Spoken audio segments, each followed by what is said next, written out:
Welcome to an all-new episode of the Work Shoot Wrestling Podcast. This is Corey Richmond. It's Thursday. You know what that means. Time to talk about Brodie Lee and a whole lot more. This is Corey Richmond, joined by Jason Brooks. Jason, it's been a really long week. Day after Christmas, Jay called me and told me that professional wrestler John Huber, Brodie Lee, died. I was shocked. It kind of rocked my world. I'm 42 years old. Jason, I believe you're 41. It's one of those things that kind of just like changed the way I've felt since yesterday when AEW did one of the best tribute shows I've ever seen. And I'm going to let Jay, take over here in a second on his thoughts, but we've had a lot of other wrestling guests in our lifetimes from, Eddie Guerrero and a lot of others, but the idea that he was an actor performer, he's my age. I have a lot of friends who have, small children just like he did. He was having one of the best runs of his career. I don't know, just something about it just hit me in a way that I wasn't ready for. And I mean, you've had other people who died, especially like Shad Gaspar, died in a tragic way, saving his son in a heroic fashion. You had Hana Kimura, who, we really didn't know much about. Other people like Pat Patterson, who died, in his later years, who had a fulfilling life. You had Danny Hodge, who was, a wrestling legend, but, died in his later years. But this one really hit, differently. And Jay, I'm gonna let you take the floor here, get some of your thoughts. But, this show is dedicated to his life and his legacy. We'll talk about a lot of things this week, including, rest of the year, tag team of the year, and some other stuff. But we're going to start the show talking about the legacy of Brodie Lee. Yeah, I mean, I don't even know where to start. So I guess I'll start with my kind of fandom of him, right? So I would watch the old FCW videos with him and Bray Wyatt when I first started. And I thought Luke Harper was just a dope character. He was just a really intriguing guy. He had a great look. I also loved his in-ring style. I thought he was terrific in the ring. And so I thought he had the whole package. He had a great wrestling gimmick. And I also thought he was great in the ring. And he seemed to be, that kind of seemed to be him. He seemed to be like an eccentric character just in general. So I thought he was great. When he won the IC title, I think it was in 2015? When he won the IC, or 2014, when he won the IC title with Dolph Ziggler, and that ladder match was a great match. I was pumped because Vince loves the big guys. This is a big guy who's really good in the ring, and he never kind of got that full-on push. They did the Bludgeon Brothers. They did a couple of things, but it was always like kind of stop and start pushes. That's the theme of the WWE, but they did it with him. And I just always was waiting for him to get his chance, to get his moment. He finally did an AEW. I was very critical of some of the stuff that he did in terms of his character, the Vince McMahon stuff and things like that. But I thought he kind of grew into it as it went on. He had one of the, I think we might talk about moments of the year or feuds of the year. But when he came out and he busted Cody over the head with the belts, the old belts that was destroyed. I mean, that was one of the top, 10 moments of wrestling of the year, maybe top 5. I loved everything about it. So I thought, he kind of started to figure himself out in terms of what this Dark Order was. He had some really good matches. And yeah, and BTE, obviously everyone knows BTE, that how great they were, how funny they were. And they kind of became, I mean, they were heels on TV, but they were baby faces on BTE because they were so funny. And it's just, it's awful. I've thought a lot about my mortality lately, been thinking about my mortality, being 41, and like half my life is kind of over. But then seeing someone pass away who was, Kevin Green passed away. He was a great football player at 58, very young. But like John Huber, Luke Harper, Brodie Lee, he was my age. He was 41 years old, literally 41. He was a couple months younger than me. And so seeing that makes you think of your own life and what are you doing with your life, and are you doing enough with your life, and things like that. Then the idea that he has these young children, he's from, I lived in some of you guys may know or may not know, but I lived in Rochester for 10 years of my life. And I'm here right now. I'm at my mother-in-law's place. So I've been in Rochester for years, and Brodie Lee is from Rochester, born and raised, lives in Webster, New York, one of the Rochester suburbs. And so, that struck home to me too. Then the idea that he had these young kids. I'm a school guidance counselor, so I deal with kids all the time who don't have fathers, who don't have mothers, who don't have both parents, whatever. And to know how devastating that is for these kids who are going to grow up without their dad. It's really just an absolutely horrific tragedy. We talk about tragedies and sad stuff and whatever. This is a fucking tragedy. It's absolutely tragic. And the idea that he was so universally loved and praised by everybody in all these different companies shows you the kind of guy he is. The fact that WWE active performers were putting over AEW and saying, watch this fucking show, watch this tribute show. It's important to watch it. That's a big deal. And they were willing to put their necks on the line, possibly get, some type of backlash from Vince or whatever. I'm getting emotional. It's awful. It's absolutely terrible.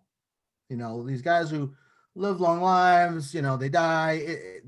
It's sad, absolutely. Right. But I feel like it's almost like the cycle of life. You live to your 85, 80, 85, 90, you pass away. It's like, okay, that's sucks that you passed away, but like you've lived a good life, But this guy hasn't gotten to live his life yet, his full life. He never got to live his full life. Never got to see his kids grow up and get married and have children of their own and be a granddad and retire and become a Hall of Famer, or whatever.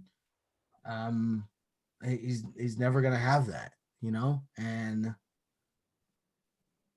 beyond the wrestling part where he was just kind of coming into his own as a character and as a promo. I mean, his promos with Cody were just fantastic. And so it's fucking terrible. It's so terrible. And some of the guys have said, some of the wrestlers, Xavier Woods has been out there in front, Big E's been out there in front, and I think those guys are so tremendous, by the way. But I think it was Big E who said, I hope, or one of those guys said, I hope that this forces people to think about their life differently and treat people better, and know that this life is short, and be the best version of yourself that you can be and the best person you can be. And like, that's what we're doing here. So I think, they set a lot of people hard for a lot of reasons. And it's very, very sad. Obviously the best to Brodie Lee's family, to John Huber's family, to his wife and his kids. And I can't imagine his wife and what she's going through right now. And that at the end, the tribute show at the end, I know we're going to talk about it more, but the end, when she's crying at the, it's just, oh God, it's brutal. It's absolutely, it's brutal. And yeah. Right. I mean, one of the things that in the tribute, and we'll get to it in a few moments, but John Moxley said, I'm going to paraphrase this, but, wrestling is more than a sport. It's a community. And this is one of the things that we saw with the outreach, like you said, with Xavier Woods. And some people, like Dolph Ziggler says, he never watches wrestling, but he was watching this show last night. And you had all this outpouring of emotion, and, Eric Rowan or Eric Redbeard or whatever his new name on the indies is, I don't think he has a job with AEW. He came in for this one show last night, and, the tributes that people have been putting up and all of this stuff where you rarely hear people, it's like a thing where they says, people never say anything bad about somebody when they die. You always hear the best, but this is one of those people where you honestly, from everything you're hearing and reading, no one has a bad word to say about this guy. And one of the referees, Rensburg, you saw him just basically break down and crying. That was And basically, if there was a Hall of Fame, not for wrestlers, but for dads, he'd be on, that Mount Rushmore. And I think like that's some of the stuff that just got me more than anything else. With, like I was saying before, like a lot of my friends who I respect are, all of like around my age, your age, and I know at some point, I'm sure would like to be a dad who have, young kids, and you hear that type of stuff, and you're just like, what would happen if, something tragic like that happened, and what would they, that woman would have to go through it, having to take care of two young kids for, the rest of their lives with all by herself. You hear about so many people in this country who, don't grow up without a dad or grow up with one parent. I mean, I'm not trying to get, go on a soapbox by any stretch here, but, you just sit there and the stuff that Tony Khan is doing for this family, and I'm sure that Tony Khan's not the perfect person by any stretch, but the stuff that you're hearing that, giving a contract to his son and all the stuff that they're doing is just like, you're seeing the good side of the wrestling industry when you've heard so many things in the past of all the cutthroat things that have happened. This is just a good moment for, for the wrestling industry, people coming together for this guy who apparently was, the best of the wrestling industry, John Huber, who, I never met, personally, but I saw him wrestle live a couple of times, of course, for the last decade, saw him wrestle for WWE, for AEW, saw a couple of, clips on YouTube of him wrestling in other independent promotions. But the guy, you finally in the last 6 months, you saw his personality come out. The stuff that he was doing, like you said, in the last 6 months on BTE, basically gave new life to that program. And we'll talk about on further episodes what they do with the Dark Order in the future, if they, Hangman Page becomes a new face of that, or where that goes from here. But his legacy will go on, and we'll see where this goes. But Jay, if you want to get into a few moments on the actual, tribute show, what your thoughts? Yeah, I mean, it was heartbreaking seeing his kid. I mean, it was heartbreaking. You can say what you want about AEW, and I've been extremely critical of AEW. But part of the reason why I've been critical of them is I feel like, I'm hard on a first round draft pick that Green Bay drafts, right? Because Rashawn Gary, he's got all the potential in the world. He needs to do better. He's been good, but can we get him go from good to great? And I think AEW's been like that. AEW's been really, really good. But I've always said going from good to great would be the kind of thing. So I've been critical of AEW for a long time, right? What they did last night was tremendous. Obviously, they did a little bit of storyline development, but it really wasn't about storylines. They did do a good job of letting you know what's going to happen in the next couple of weeks. But the fact that they said, we're going to stop everything we're doing. We're going to halt everything we're doing. Now, NXT didn't have a barn burner of a show either. So I think that, but they said, we're going to just focus on dedicating this show to this man who meant so much to so many people. I think it was incredible that they decided to do that. I thought the show itself was good. I thought it was a good show. The tributes were good. The guys talking was great.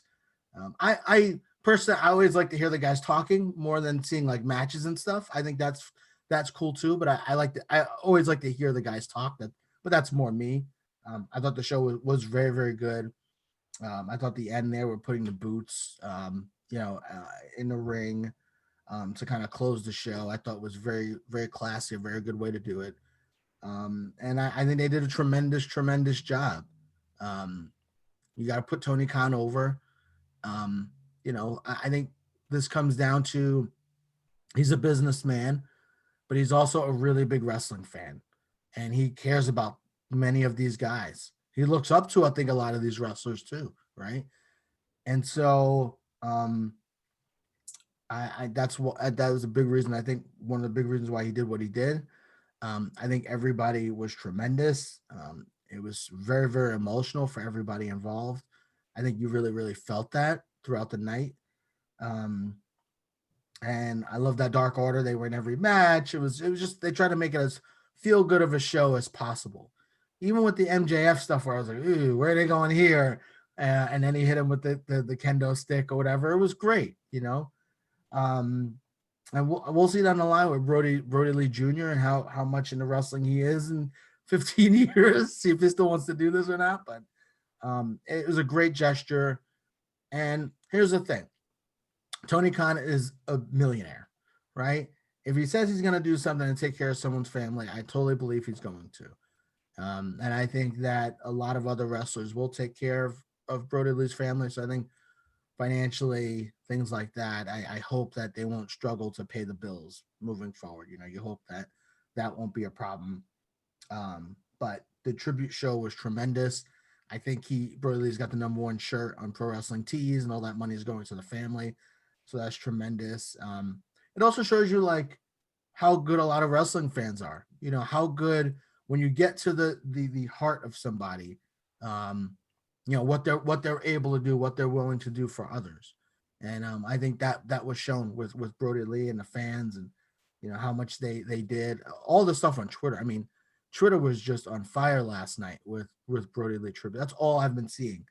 I have two different Twitters, and one of them is not even that much wrestling related, but you still saw so much stuff. So it was a great show. It was great to watch. I'm not going to be critical of matches. Like I'm not doing that today. It was just a great thing to see, and a great thing for people to come together and celebrate this wonderful man. Yeah, I mean, everything was done right. I mean, like you said, you're not going to. I mean, I thought that for some, yes, the company knew that he was sick, and this was one of those. I think you mentioned this at the very beginning of the show, that usually things come out all the time where someone's always ready to stooge and give someone a scoop. But you know, Brody was sick for for a while, and it never came out. And you know, they went and allowed this family to go and figure out a way to deal with this on their own, and be able to go and spend their last days with it, with his family. And they did all of these things to go and make them feel like they were family, and you just sit there and you saw these wrestlers deal with this the best way they could. I mean, you saw John Silver, you saw Anna Jay, you saw all these people. The minute their matches were over, they just broke down crying. Like everything that they had, they went and gave it in the ring for Brodie Lee. And the minute it was over, they couldn't help themselves. No, I agree. I thought that everything they did was you know what it was, Corey. It was classy. It was a classy thing to do and a classy way to do the things that they did. And people are gonna rip the WWE. That's fine. I don't know. I'm kind of ambiguous about what they did or didn't do because it doesn't work there. They did put a little video out on WWE.com. They could have done more, absolutely. But I ripped them for enough stuff. I'm not gonna say, oh, they should have done this or should have done that or should have. Like I'm not gonna do that. But they let the wrestlers, it sounds like, kind of express themselves in what way they wanted to express themselves, and I think that part was important. But what AEW did was super, super classy. And I think one thing that they've shown with, some of the stuff through some of the political stuff that's going on, through, and I take that back. I won't say political because Black Lives Matter to me is not political. It's about supporting Black people. Through, the stuff that they did with Brody. They're a class organization, and I think Tony Khan really goes out of his way to try to do that. And I really respect him and appreciate that he tries to do that. So, just a really, really great tribute show, and I hope fans were able to see it and think about it and get their emotions out. I think it's always important, as a counselor. I say this, to my students: get those emotions out there. Cry, whatever, right? Get all that stuff, out there. Um, yeah, the other thing I would go back and say for people is, so the Masked Man, David Shoemaker, writer for The Ringer, he had a really good article about Brodie Lee and about his passing. So he does this every time. It's usually him who writes it. He used to write this column about wrestlers who passed away. That's how he kind of got his start. And it was a really good article. Would definitely encourage everyone to read it. I did put on a Wrestling Life page for everyone. I'll put it in the link on the show. Okay, absolutely. So he talked about, his coming up and that sort of stuff. So a lot of it was about him coming up and really kind of, coming on his own and things like that. But really the idea that you talk about wrestling and, kayfabe and stuff like that. When you see stuff like this happen and wrestlers pass away, it just makes it feel that much more real. Wrestling kind of can be an escape, like reality TV, like The Sopranos, like whatever, right?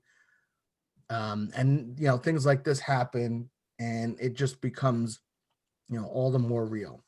And so I would encourage everyone to go to check the article out. And in the article, he does talk about kind of himself, and he's kind of close to Corey and I's age, and he talks about how that makes him kind of look at his own mortality too.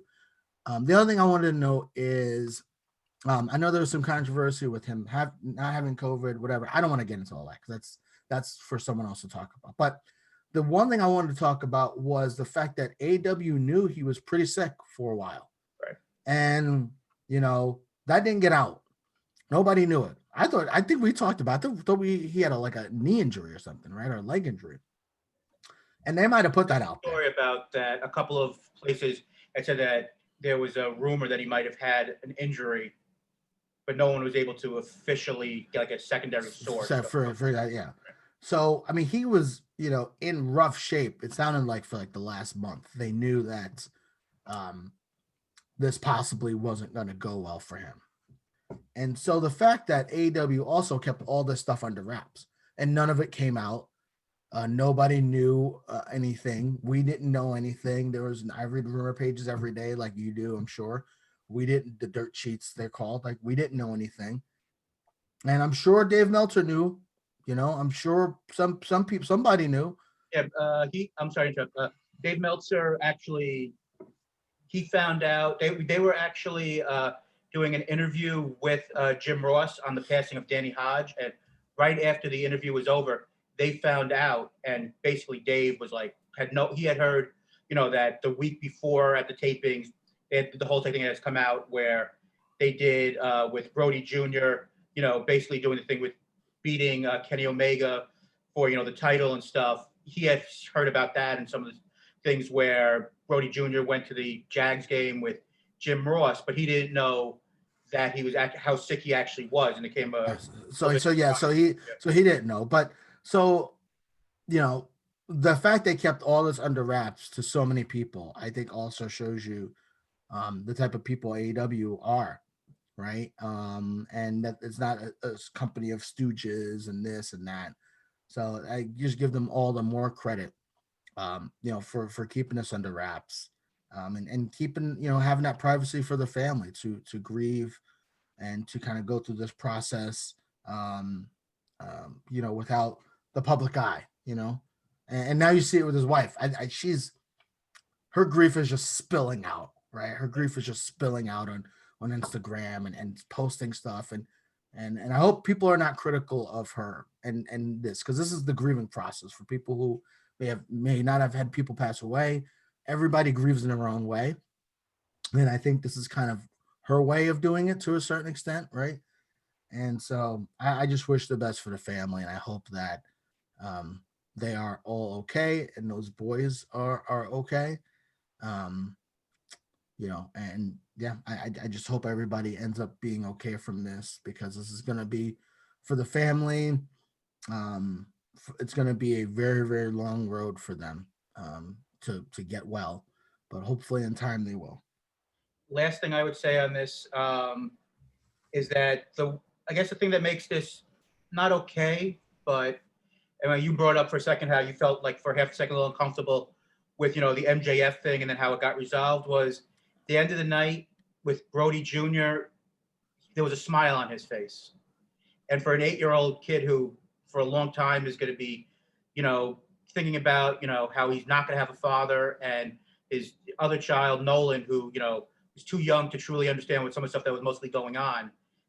That moment of being able to smile in one of the hardest weeks of his life, I'm okay with all the stuff they did. And I'll be honest, I cried like a baby multiple times while watching that show last night with the 10 bell salute, that tribute video at the end, with I guess the moment where I had a few moments where it was like just a smile was during the Hangman and the Reynolds Dark Order thing when they did the stuff from BT with the papers. I actually allowed myself to have a laugh and a smile. I mean, it was a great 2 hours for me, but it was a rough 2 hours, But I guess last thing I'll say on it was AW for 2 hours made it okay. There's a lot of times we said since we've come back, you're ashamed at times to be a wrestling fan and some of the stupid stuff that happens.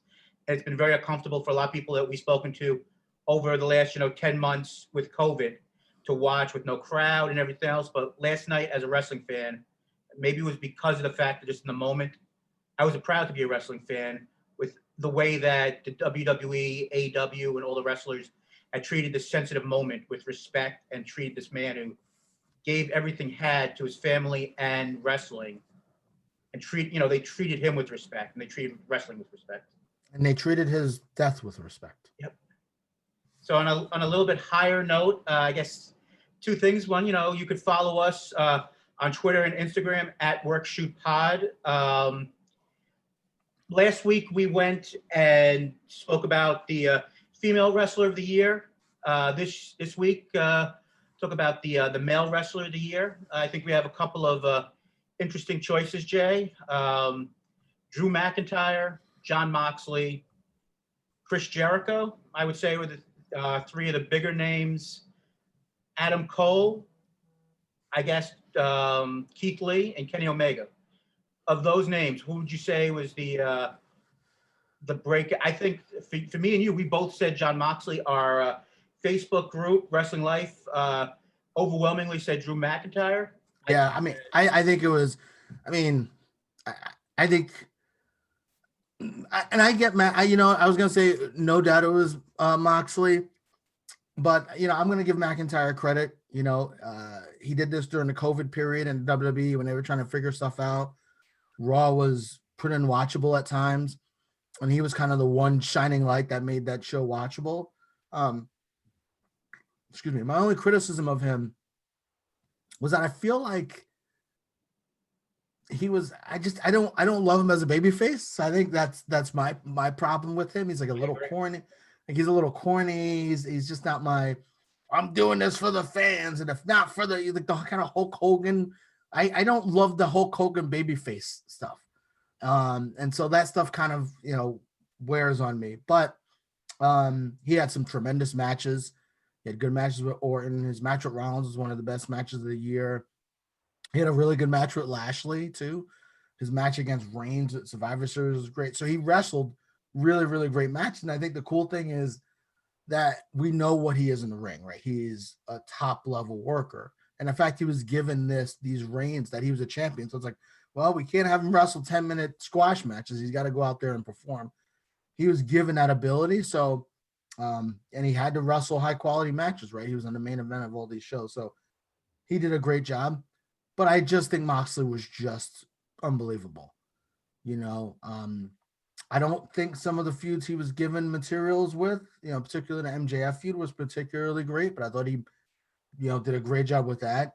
Even the Jack Swagger feud, I thought he was great with that feud as well. And even though, they only had the one match, he made it believable, right? He made it believable. His promo work was just, him and Reigns were the two best, right? So, yeah, I certainly would say Moxley was the guy for me for the year, but McIntyre was certainly up there.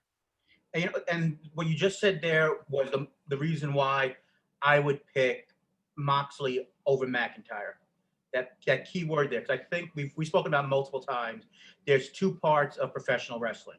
There's in-ring, and then there's the promo. And the promo ability of Jon Moxley this year, well, since leaving WWE and joining AEW, his promos, they're usually under 2 minutes. They're not these long, droning promos. All of his promos got you into wanting to see these matches. Matches against Brodie Lee, matches against Eddie Kingston, matches against Lance Archer. I mean, maybe Lance Archer stuff wasn't as good, but his stuff against, Kenny Omega, his stuff, against Jericho, all of that stuff worked. Even if it wasn't, even if some of the stuff when it came to the in-ring may have not delivered, you wanted to see that stuff because of his promo work. Absolutely. And that's why he gets the edge. I'm just gonna say this, Corey.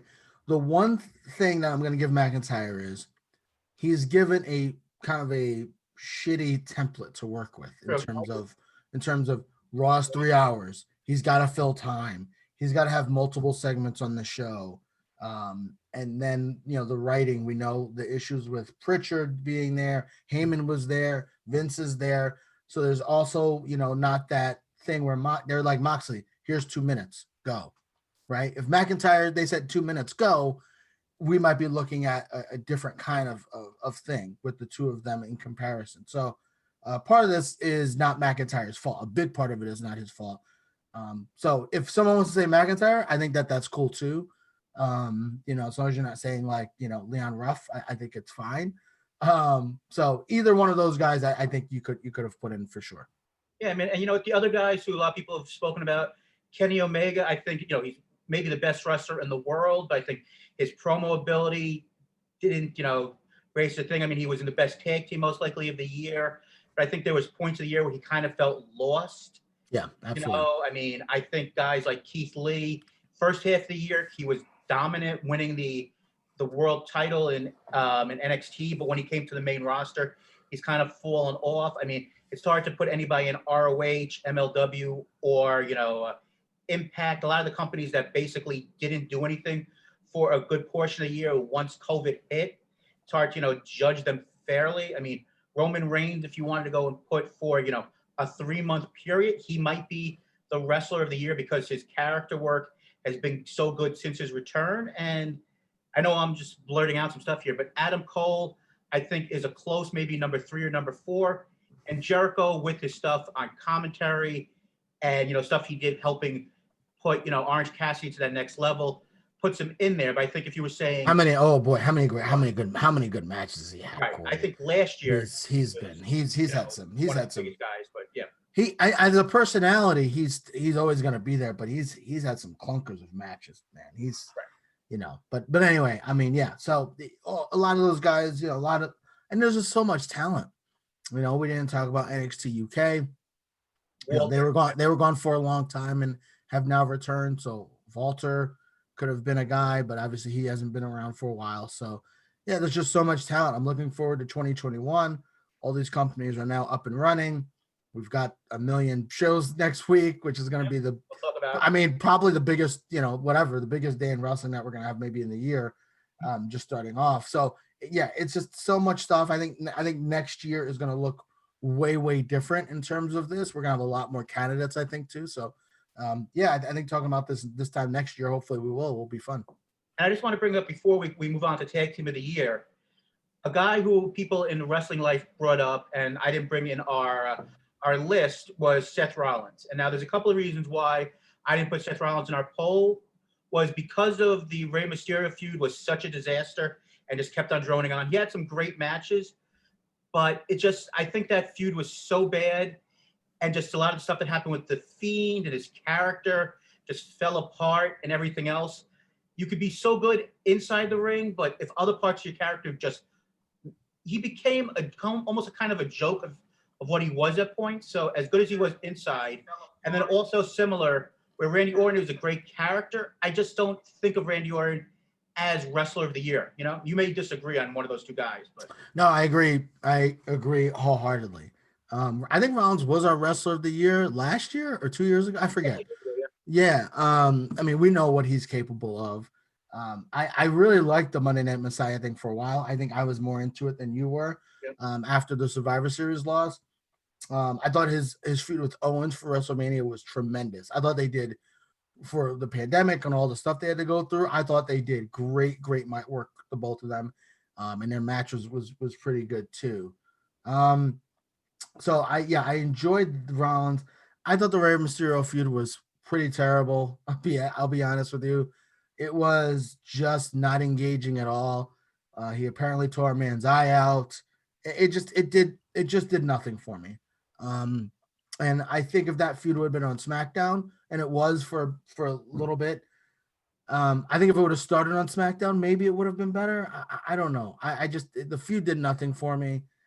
We did get Dominic Mysterio, who I think is probably like a rookie of the year if we had that category, for sure. But I think the feud was pretty bad. I did not enjoy it at all. Who was the other guy they mentioned? Orton, yeah. I mean, he's just never gonna get that from me. He's just not the in-ring guy that these other people are. So he's just never gonna get that for me. But he is worth mentioning. He did have some, he had the greatest match ever against Edge, and it was a very good match. The WrestleMania match was not great, and he had a couple good matches with McIntyre. So you could give him some love for Wrestler of the Year. I totally get that. I'm a little biased. I've never been a huge Orton in-ring guy. He's gotten a lot better on the mic, but I've just never been a huge in-ring Orton guy. But yeah, those two guys, I can see them definitely getting some love for sure. So let's move on. Tag Team of the Year. Now, we know this is a men's, centric, show because last week was women's, but there was a women's tag team that stood out that we had to put in. I know that they were only a tag team for the first half of this year, but the Golden Role Models, Bayley and Sasha Banks, Kenny Omega and Adam Page, which never actually got a name apparently, FTR, who were only, in AEW for, basically half a year, but they were so impactful. I think they deserve to be on this list. The Young Bucks, the Street Profits, the North, give a little Impact a little bit love. They were basically, the tag team champions in Impact for a year, and then they decided that they wanted to bring in all the big names to get a little bit of love at Slammiversary when they lost the titles shortly after to the Machine Guns, and they've done stuff since. But those are a couple of big names. You got Kiera Hogan and Tasha Steele, who, are that I think could be a future great tag team in the women's division, who I think might actually win their women's tag team knockout titles. But we move on to another time. But Jay, me and you on the poll both voted for Omega and Page. Close second was FTR, followed by Young Bucks. So we can see a lot of people like the AEW tag teams, which I'm not surprised. Street Profits with third. What are your thoughts on tag team wrestling, I guess, this year? Yeah, and you could say with Omega and Page, they weren't a tag team for like a lot of the year, right? So you could also say that was a factor. I mean, they were tag team till what? September? Yeah, give or take, yeah. Yeah, give or take September, August, September. So, and that's how impactful they were, right? I mean, their match against the Young Bucks was probably the match of the year. And they wrestled the Lucha Brothers. They wrestled a bunch of really, really good, the Best Friends. They wrestled a bunch of really, really good tag teams and had really, really great matches. Here's my thing. This is going to sound controversial, and I know people are going to rip me because everyone loves the Young Bucks. Sometimes the Young Bucks matches are formulaic. They have their spots, and that's fine, but sometimes it's too much spots. Sometimes not enough of other stuff. And I feel like, they're a great tag team, right? I guess they're the best tag team in the world, quote unquote. But sometimes their matches are a little bit formulaic. So I enjoyed Omega and Page more. I enjoy FTR more. DIY back in the day, I enjoyed them more. So I would say Omega and Page would be my tag team of the year. I agree. And like I said, we've got some nice young tag teams coming up. That in future years, we'll have Top Flight and some of these other teams, And Imperium was really good, but some of these teams we just didn't see as much of, and it just Yeah, comes. and I think this is gonna. I think the sample of what we had to work with was so limited. Right. I mean, how many companies did we mention that we basically have no idea? The Foundation, Lethal and Gresham, and Ring of Honor, right? Like, we'll see down the road what if we can put them in there. The Briscoes, whatever, right? So there's going to be other teams that come up, especially next year. Now that these companies seem to be mostly up and running. Yeah. But yeah, I think Omega and Page absolutely were the tag team of the year for me. Yeah, I mean, I'm going back for 1 second, because of, and this is something we've spoken about all year long, because of the pandemic, if we had a whole year, a guy like a Pete Dunne could have been, wrestler of the year. But because we lost him for a good portion of the year because he wasn't able to come back, we almost forget about how good of a first half he had. And then when he came back, he's looked really good since. So, who knows what he could have done in that time frame, and he was really good in the middle when he was with, Matt Riddle before that. So, but, moving on, let's talk a little feud of the year, which when we started to put it together, I thought it was going to be a little bit easier, but putting, Adam Cole versus Pat McAfee, which led to, War Games, Inner Circle versus Elite, which we thought was going to be a lot more than it turned out to be because of COVID. That was something that, we thought was going to be the big thing at the New Jersey shows. Bayley versus Sasha, we thought was going to be the feud that was Elite to WrestleMania, which might still happen, but that was actually one of the moments of the year with the turn, which we'll talk about in a few minutes. Moxley versus Jericho, which led to the title change, which with Jericho, with Moxley winning the title. Randy Orton versus Edge. Jay, what would you say was if one of those, or is there something else that you would say was moment of the year? Oh, I'm sorry. I really enjoyed Reigns against Uso. So you could put that in there. The one thing about a feud like that is, obviously Uso had no chance of winning. So you could also say that was like maybe not. Orton and Drew, you have to give. They had a feud that I think was actually pretty compelling for a few months there. Orton did some great mic work, and they had to really carry Raw as a show because other than their segments, as I've said, Raw was pretty much unwatchable. So I would give some love to them. Mox and Jericho, Mox and Kingston. I don't think those feuds hit the heights. Bayley and Sasha, I feel like they did a great build to it. Mm-hmm. And then once the feud happened, it didn't kind of hit. Inner Circle and Elite, I think, they had a really, really big feud, but I wouldn't put it there. So I guess Orton and Drew, with Reigns and Uso being really, really, really close. Oh, you mean it's not Ray versus Rollins and the feud that would never end, and thank God for a pregnancy, so we don't have to look at it anymore? Yeah, I absolutely not.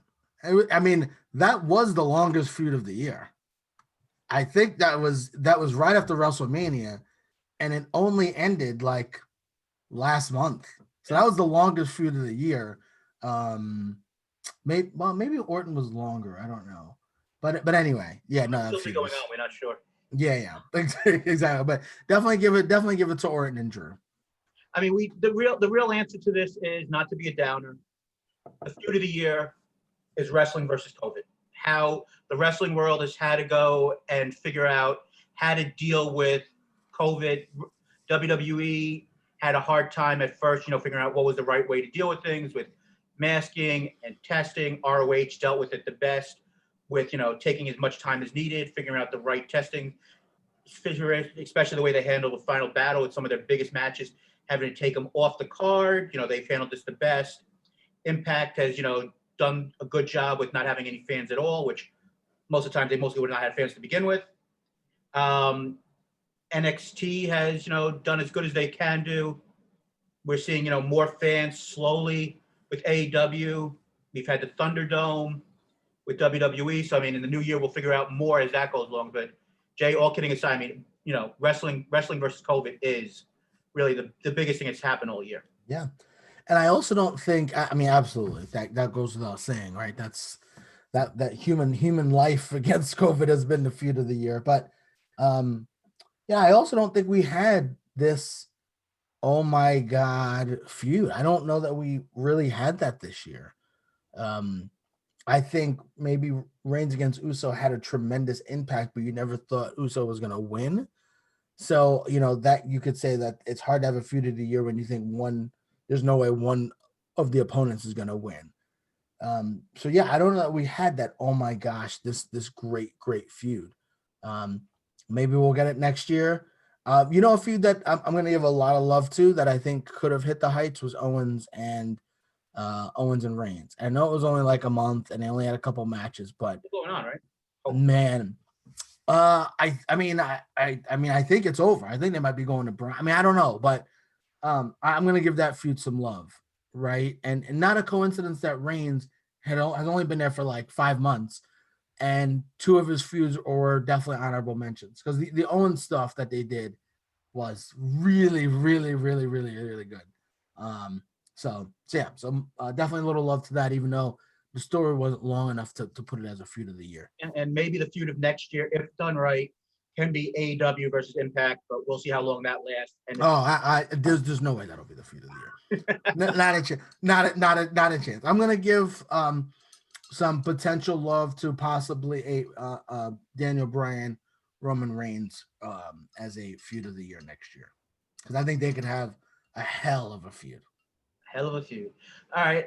One of the last things that we talk about here, biggest moment, I guess, this is like a moment that made you say, oh my God, some of the ones that I thought of was the return of Edge at the Rumble, Reigns' heel turn, which has been the biggest thing basically kind of the second half of the year, Sting's return on Dynamite because of reaction, Bayley's turn on Sasha Banks.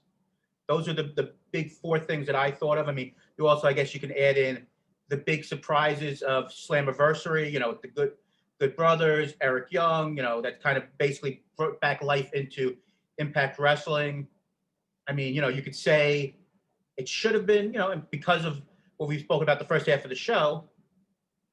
Unfortunately, it wasn't in front of any people because it was right as, the pandemic hit. It was supposed to happen in his hometown of Rochester, New York. And we didn't even say this, but, Brodie Lee never had a chance to go and have that big moment in front of a live crowd, but kind of, the debut of that night of the Exalted One and Matt Hardy.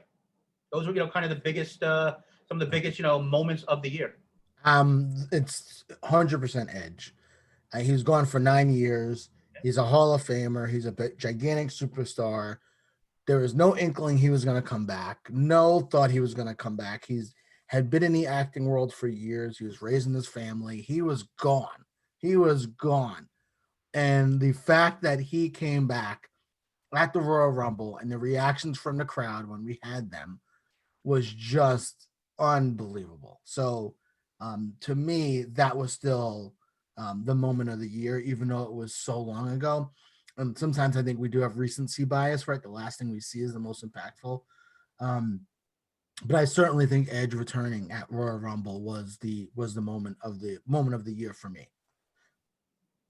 Yeah, I think I would agree with that. I mean, one of the things I'm going to remember most this year was because I think it was done so well, and I know a lot of times we kill a lot of stuff that WWE does, but that Bayley turn on that SmackDown on Sasha, that just beating that Sasha took and the way she sold it on that SmackDown, where it felt like it was like 15 minutes of just something you never see when it comes to female wrestling. I know we've seen stuff since with some of the stuff like with Rhea and something we'll talk about in a few minutes. Coming up at the New Year's Evil special on how good that promo was, and we could see coming up with that.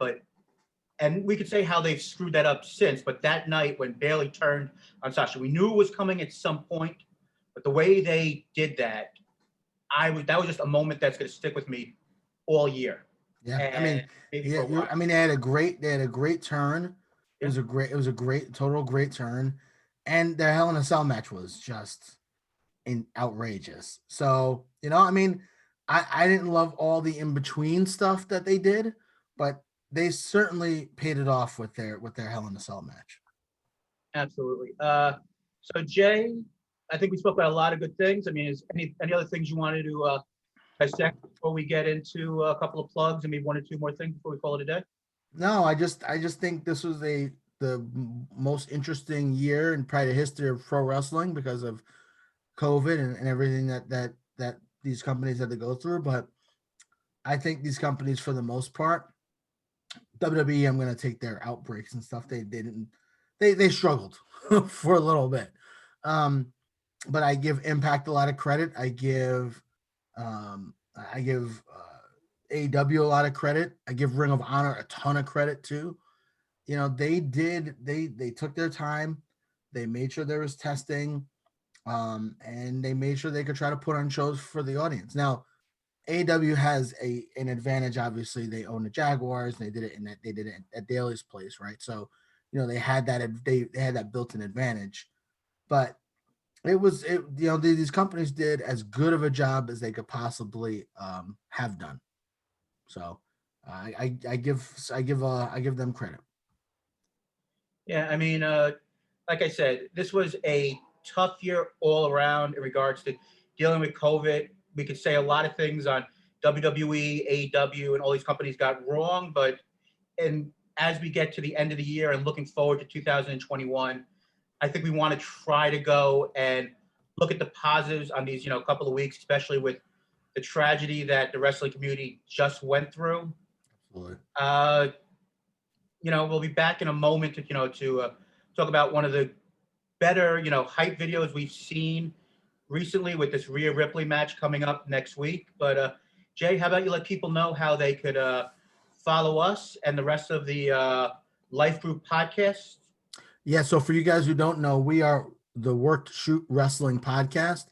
You can check us out on iTunes, Stitcher, Spotify, Google Play, wherever you get your podcasts. Just type in Work Shoot Wrestling podcast. You'll find us. We're on Facebook and Twitter. Twitter, we're at Worked Shoot Pod. And on Instagram, we're also at Worked Shoot Pod, so you can find us there. In terms of the life groups, started by the great Henry Maldonado. So we've got Dong City baseball podcast on Mondays. We've got the Audible football podcast on Tuesdays. Ryan Fitzpatrick has COVID now. What a mess. Dong City, I'm sure, had a great show on Monday talking about Yu Darvish and all those trades. The Padres World Series. We got the Step Back talking about the NBA and basketball. A lot of stuff going on. Can we see one competitive NBA game this year for me to bet on? That'd be nice. On Thursday, obviously, you've got us, the Work Shoot Wrestling podcast. And on Sunday, another baseball podcast. You've got Total Bases. Very cool. And of course, as always, we have our sister podcast. Jay, I forget the name of it. Do you remember? You Don't Know Jackie. Very cool. And, to uplift your spirits, our comedy podcast with the wonderful ladies, Jackie Endy and Jackie Rachel. And I'm on there to put a little levity and to be made fun of. So week by week. The resident punching bag. Yeah. And we will continue to do more episodes on there to talk about all the things going on in the world and another uplifting thing to do. But I was just going to say one more thing. I'm just going to interrupt you because I'm sure you're going to talk about it, but I'm just going to interrupt you anyway. We're going to have another podcast. We're pretty sure this week. We didn't talk about, we had to honor the memory of Luke Harper, Brodie Lee, John Huber, right? That was really, really important for us to do. Talk about the year in wrestling. Next week is the biggest week in wrestling that we've had since WrestleMania, I would say, right? So it's going to be a tremendous, tremendous, tremendous week. And we're going to go into all that in detail on our next podcast, maybe tomorrow. We'll see. And we're going to talk about New Japan, AEW, NXT, just some big show, Wrestle Kingdom, New Year's Dash, New Year's Evil, Phoenix and Omega, just a bunch of just awesome, awesome, awesome wrestling. So we're excited to preview that at some point this week. So don't think we forgot about what's going to happen next week. Anyway, maybe even talk a little about MLW. You know, they've got that big middleweight championship match. Totally forgot about that. Yeah, MLW. I mean, it's just gonna be so much. My wife is gonna be so annoyed at me. What are you doing watching wrestling? What are you doing now? What? It's just gonna be it's gonna be insane, and I'm very excited about it. But Jay, so last topic of the week, like I said, we're not going to talk about Retribution and Ricochet, you know, for the 400th time, but or Keith Lee getting a title shot or any of that stuff, which, you know, maybe you should win a couple of matches here and there before that happens. But let's get into something that you told me to watch, because I'll be honest, I did not get a chance to watch NXT this week because I was emotionally drained from that tribute show. That's fair. But you did tell me to take a look at the Rhea Ripley, Renee, or Gonzalez. Raquel Gonzalez, yeah. That was her old name, I'm sorry. That promo package they did, I thought it was top notch. It was about 90 seconds, 2 minutes, just showing the history, which of course nobody knew about. And no, I had no idea.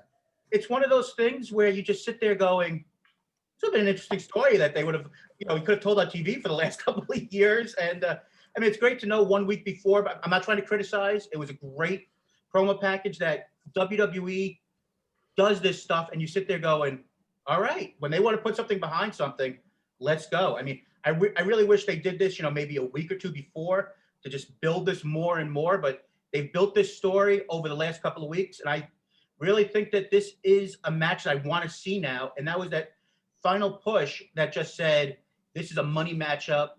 Rhea Ripley, we may have not done great things with you post-WrestleMania, and, you know, COVID may have, you know, said plans we had for you got a little derailed. Io got really hot. She's our champion, but next year, you may be on the main roster. We're not sure what we're going to do with you, but this was, we still have, you know, hope for you. Yeah, I thought it was great. I thought it was good timing too for it. They could have done it maybe like last week. I didn't think they needed to do it at the very beginning. I like the idea that these were the two biggest female athletes probably like out there, and they were just big hosses who wanted to beat the hell out of each other. Like, I enjoyed that that's what the feud was about. But then them giving us this context and moving forward next year at AEW, I do hope they look at some things that NXT does. Imagine if we would have got a promo package like this for the Young Bucks and FTR. I know they tried to do stuff with, you know, talk Tony Schiavone. What do you think about this feud? Oh my God, these teams are great. Like, give us more background. Go into BTE. You know, like do more background stuff. Why is this feud so important? Why do these teams really want to beat each other? You know, all those sorts of things, right? But the fact that they did this with Rhea Ripley and Raquel Gonzalez, taking the John Huber tribute show out, obviously that's something completely separate. I thought as a promo package, you couldn't have done anything better than what NXT did. I also really enjoyed the promo there with O'Reilly and Balor. They have just completely loaded up that show. But yeah, going to Ripley and Raquel Gonzalez, they have built that as just, and that's not for a title. It's just a match. I think you see Raquel. I know we're going to preview next week, but I think you see, or maybe tomorrow, I think you see Raquel Gonzalez lose and Rhea Ripley go to the main roster, but that's something else. Just a tremendous job. And I think WWE, I think AEW, Impact, all these companies should look at that video package and say, this is this type of stuff we need to be doing to promote matches. I agree. And it is funny the fact that it takes a moment just to go and show what a company can do when they actually are behind something. You know, we always complain at times that how little Vince McMahon and other people, you know, how much they care about certain things and don't care about other things. And when they care about an angle, they make something seem like it matters and it's the biggest thing. It took 2 minutes. I know, of course, editors go and they have to put their hard time and it takes hours finding the footage and making things make sense. But they went in that, 90 minutes to 2 minutes, however long that promo package was. They made maybe the average person who didn't fully care about that angle. It was just like, all right, there's these two women who have been interviewing each other's matches. And you didn't truly understand the backstory of why, besides, the two biggest women in the company, size-wise would want to be like, this is my house. You understand now why they want to go and beat the crap out of each other. There is this feud of the fact that of betrayal. There's this idea of these people were friends, the only person I trusted, and now there's this betrayal. Like something, maybe the idea that Rhea and Raquel aren't, the best on the mic. You could disagree or agree on how good they are at this point in their career, but you were able to go and say, let's show some footage.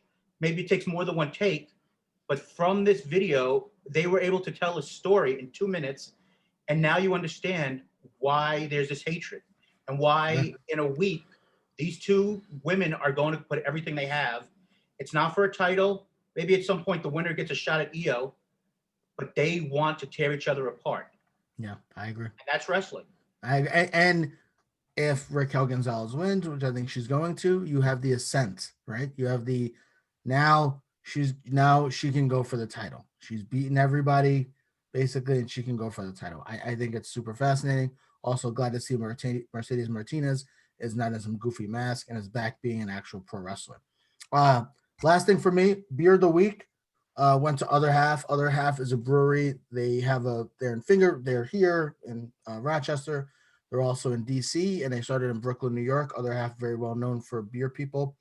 A triple mosaic, and it is very, very good. It's 10.5%. So it'll fuck you up. You have too many of these, to be honest with you. But it's a tremendous, tremendous beer. There's the can. So triple mosaic is the beer of the week, and I'll probably be having a beer tomorrow too. But I mean, we'll see what tomorrow brings. It'll get you drunk. It'll get you drunk. Happy New Year's, everyone. Please enjoy your New Year's safely. Don't have a party with 50 people. Like Corey and I went to this New Year's party years ago, and it was a party with Corey. You remember this party with Matt Leach? Yeah. Whatever. That party was incredible. Like, we don't need to get into details, but it was an incredible, incredible party. Like, that would have been a COVID bomb, right? Like, you couldn't do that party now. So please, everyone, enjoy yourself. Be responsible. If you're going to do a gathering, do something like a small gathering with very, very few people. Try to be responsible. Let's do the best we can with COVID. And hopefully by this time next year, we won't fucking be talking about COVID, and we'll just be talking about celebrating the new year. But everyone, please be careful out there. And just because she is in the chat, we will give a secondary plug. Jackie Endy, Jackie Rachel, check out the You Don't Know Jackie podcast every week, wherever you listen to podcasts. And she's right, a grudge match is always better with the storyline. So Jay, as always, the final word is yours. I think we're done here. See ya.